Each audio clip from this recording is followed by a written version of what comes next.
Hello Year 9, we have another video about the states of matter and changes between states of matter. Today I'm going to show you an experiment which demonstrates some of the properties of the different states of matter. So I've got my state diagram here, which you should all be familiar with. I know it's reversed on the video, which I apologise for, but we've got liquids on this side, our liquid diagram of particles, and our gas particle diagram on this side. Okay, and some of the properties that they have, we know that liquid has a fixed volume, it takes whatever shape of the container that it's in, and we know gas has no fixed volume and no fixed shape, so again, takes the shape of whatever container it's in. What we might not know, and what I'm going to demonstrate to you today, is that gases can be poured in exactly the same way as liquids, and I'll let you know how we're going to demonstrate that and how you could demonstrate it yourself at home. Okay, so we need some bicarbonate of soda, or I only had baking powder at home, which is that's fine too. Bicarbonate of soda or baking powder, whichever you happen to have. Preferably some hydrochloric acid, but like you probably won't, I also don't have any hydrochloric acid at home. So instead, what you are more likely to have is some vinegar. So I've got bicarbonate of soda and vinegar here.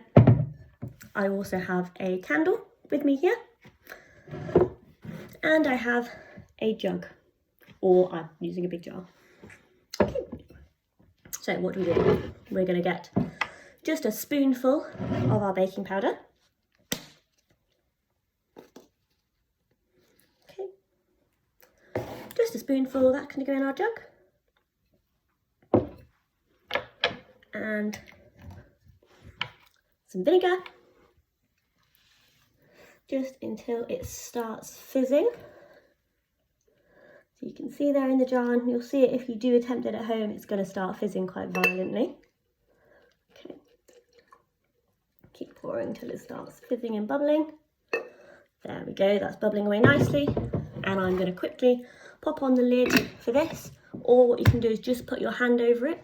Carbon dioxide is in fact denser than the air around us, so it's not likely to escape. So it is absolutely fine for you to just put your hand over the container. Make sure that you trap the gas. Okay, we're going to let that gas collect in our fizzing and bubbling jar here, and the gas that's collecting, the reaction that's going on, is producing carbon dioxide. We have our candle here, and if we were to pour carbon dioxide onto that candle, it would extinguish it, and that's exactly what's going to happen. So I'm just giving it enough time to make sure we've collected a lot of carbon dioxide here. Okay. Hopefully that's fizzed away nicely to have a good jar full. We're going to get our candle and we are going to pour